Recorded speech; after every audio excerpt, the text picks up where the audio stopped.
Hey guys, it's Marcus. In case you didn't know already, the EA Star Wars Battlefront 2 trailer has been leaked. So I've watched the trailer a couple of times and I think I've picked up on quite a few little things that mean quite a lot actually. So if you haven't seen the trailer, I'll play that for you right now and stick with me as we will be doing an in-depth analysis straight after that. I still remember my last orders.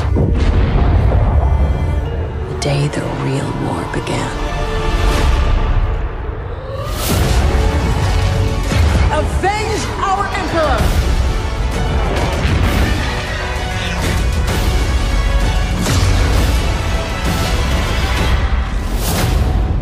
So I'm going to try not to bore you by pointing out the really obvious things, but let's just watch the trailer through and I'll just pause it at certain sections and tell you what I think certain things mean, or point out some things that you may not have noticed. So this ship here, we see this ship and a couple of fighters. Now, this ship is a Raider class corvette, and it's usually used for supporting TIE fighters or backing up TIE fighters, which we haven't seen this particular ship in any other Star Wars game, so I'm really interested to see what it's used for. I'm assuming it's going to be one of the main ships in the campaign because it comes up quite a few times throughout the trailer, but that remains to be seen. I still remember my last orders. Now here we see a bunch of Imperial pilots, it looks like, watching as the second Death Star blows up. Now it looks like they are on the planet Endor, and one of the things that caught my eye was this little droid right there. Now that droid has been overlooked by many, but that droid is actually an ID9 Seeker droid, also called Parrot droid. Now they can harm organic life forms as well, which they use shock probes, which I find they could be a really cool little gadget in the game. They could, I don't know, maybe be hooked up as a remote control kind of droid that you can deploy, and then once it's shot, like it kind of dies one hit kill, but it could be kind of like a sneak stealth little, I don't know, but I think that'd be really cool. Story-wise though, I found this quite intriguing because the Seventh Sister, a member of the Galactic Empire's Inquisitorial, I give up, employed a small army of these droids in her efforts to capture the Jedi and the insurgents. So that was an episode in the Clone Wars series. So yeah, I don't know, this could mean quite a lot in the scheme of things. Like if you think about this, like the Seventh Sister was pretty cool if you've ever seen that. If she's part of the campaign, maybe even playable, that would be amazing. To be honest, I doubt it, but I think it'd be really cool. So let me know your thoughts and comments down in the comments section. Now we flick to this screen, which I assume this is the woman who's talking. She looks to be the main protagonist of the campaign, and at the moment it's pretty clear she's on the Imperial side, which I think is going to be really interesting.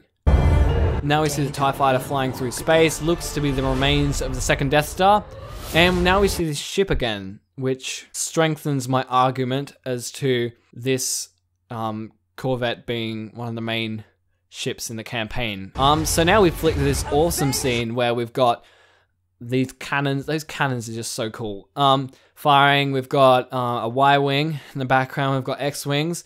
One of the things I noticed, all these Imperial ships are docked into some kind of station. So I don't know what that means.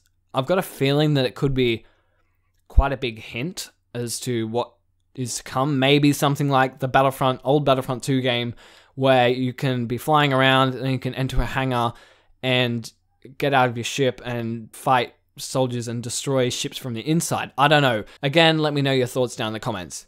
Now we see Starkiller Base. Pretty awesome scene in my opinion, all those TIE fighters. But moving on.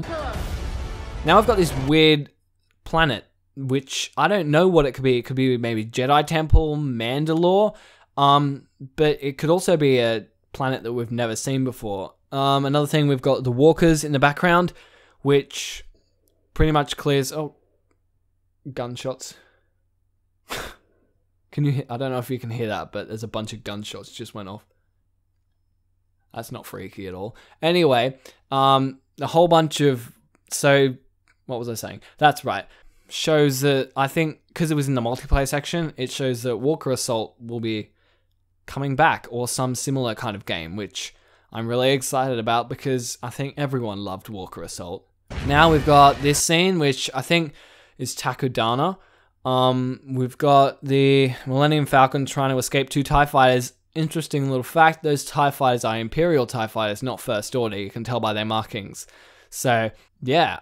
Now we've got this Hoth scene. Now we can tell a lot from this scene, which is kind of nice, actually. One, we've got Tauntauns, which are going to be so cool, especially if they're going to be rideable and playable, which it looks like here. Looks like maybe another Walker Assault mode. But this trooper on the left, he's wearing a jetpack or jump pack, which I think means that jetpack or jump packs are coming back to the game in some way. Like, they might not be as common, or they might have been dulled down or less OP than this game, but I think it shows that they will be coming back, even if it is just prosthetics. And now we come to my favorite part. Across all eras, we see Darth Maul triggering his lightsaber and Yoda. A little cool thing here, you can actually see Yoda force pulls his saber to him if you slow it down. Probably doesn't mean anything, but, you know, it's cool all the same. Now we've got this interesting scene, which looks like it's probably on Takodana. Could possibly even be Scarif, looking at all the ferns and palms in the background, but I'm leaning towards Takodana at the moment. We've got some First Order First Order soldiers, over here. We've also got Rey running through, and this scene plus the end scene is start a lot of speculation, because if you look at Rey, she's holding a lightsaber, but it looks abnormally long. So some people are going, well, maybe this means she's got a double-bladed lightsaber. I personally don't think this is the case, but it would be really cool to have 2 characters in the game, Darth Maul and Rey, with double-bladed lightsabers. Now we come to this Kylo Ren scene where he just, cool guy turns around. I think it's confirmed pretty much that this, well, not confirmed, but very likely that this scene was on Starkiller Base. You can see those lights on the right-hand side are pretty much the standard lights for Starkiller Base. And now we come to the final ending scene.